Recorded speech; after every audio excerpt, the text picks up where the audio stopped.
A miscarriage can land you in jail in the USA or in El Salvador, the latter being the strictest and most misogynistic of countries. For example, in El Salvador, a miscarriage is considered a breach of the mother's role, which is to protect the life she is carrying or has carried, whatever the consequences.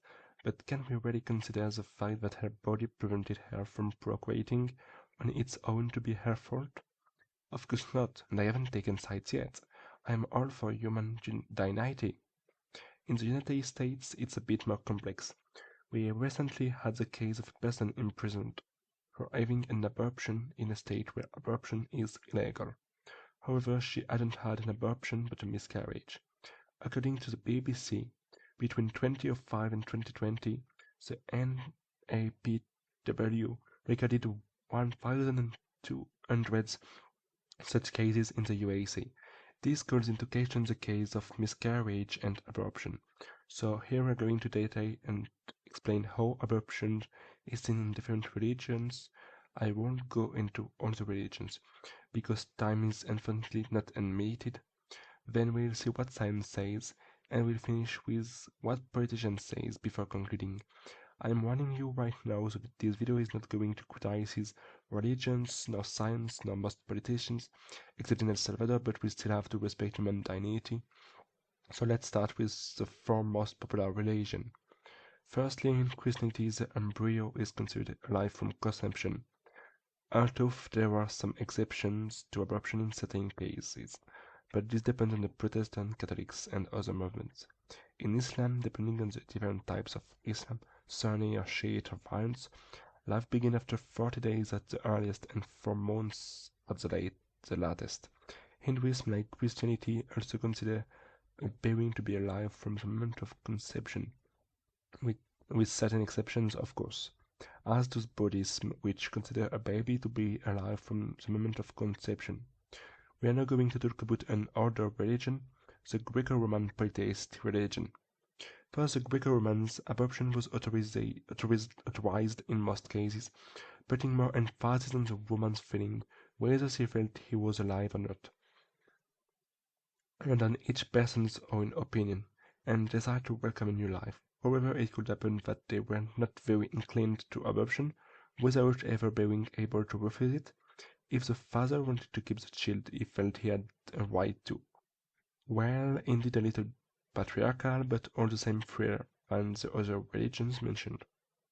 Aristotle, having studied numerous embryos, is said to have hypothesized that male embryos developed very rapidly in the first 30 days, then slowed down, whereas female embryos would develop more rapidly in the first 80 days, before slowing down, but this is only an hypothesis, and Aristotle himself recommended that large families who didn't want any more children should abort them, no matter how long the embryo was. Finally, let's talk in a more scientific way. So this is a question I have been asking myself. For a person to die, the brain has to stop. It's hard to estimate whether the baby has a conscious brain. Their heart has to stop, or they have to stop breathing. So I looked at when the first heartbeat starts, and it's at 5 weeks. But as mentioned earlier, that's not enough. The lungs also have to stop for the abortion to be considered murder, otherwise it's not killed since it can't be. And the first respiratory movements begin at around 12 weeks. But it's only the first respiratory movement, it's not a respiration, and continue until the end at around 35 weeks. We can also consider that a human being is alive and human when it differentiates itself from other species. Well, our embryo differentiates itself from our closest cousins, the chimpanzees and bonobos, at around 25 weeks. Or you can look up to the dictionary definition of living human being, and for that you need to be of the human species and alive.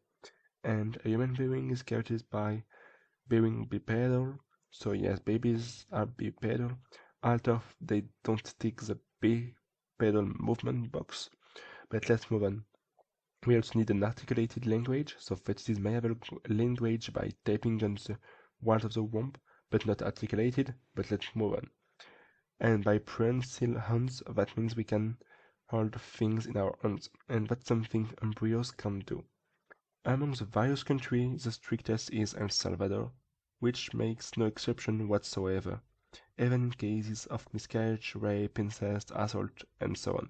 On the other hand, the most lax country is the Netherlands, which authorizes up to the 24th week, when a human embryo is the same as a bonobo or chimpanzee embryo. Countries like France and Spain authorize the practice just before it looks like this image, i.e. before it's easy to see that's a human embryo. Finally, the UK only allows the practice for financial reasons, the last straw, given that a few decades ago it was French women who went to the UK for adoption. Other political reasons include the fact that if it's illegal it could put women in danger because she would be doing it illegally, but without any means, which could be very dangerous, or even for women who are already at risk of becoming pregnant.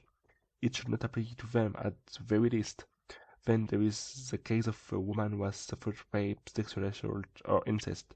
How can we let someone go through that? After a trauma, you can't force her to keep what she didn't want.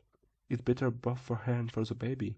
For her to overcome the trauma, and for the baby who won't have to live in a family that isn't ready or didn't want him. What's more, we wouldn't be free if we didn't have a choice about our future. Our future today depends on our choice, and if we're not free to make it, not free to dispose of our body freely, how do we dispose of our body then? Finally, to conclude this video, which I found very complete and complex, many religions consider the moment of conception as life. But if we follow this reasoning, spermatozoa are also already a form of life. But are you going to complain that dozens of other living beings were killed in the process? Then there was a religion that takes the view that after 30 days, life begins. This is also theorized by Aristotle, who stated that the development of male embryos slows down at this stage, and the moment when the head begins to beat, which is very symbolic. Aristotle theorized that the development of female embryos slows down at this stage, and there is also the number 25 weeks, which is the legal maximum in the most lax country, and it is the point at which human, bonobo, and chimpanzee embryos differentiate. Finally, after 35 weeks, breathing is finally ready for the outside world, or more simply, but perhaps less aesthetically, birth, when we're sure the baby meets all the criteria. Finally, Greco-Roman religion advocated sensation and desire, so it took into account the opinion of the people concerned, even if it sometimes recommended it. But it said itself that it wasn't up to it, the religion, to choose without having a time limit. Finally, for this very complete and complete video, I needed numerous shit, even in all not counting those for the photo. Here are a few.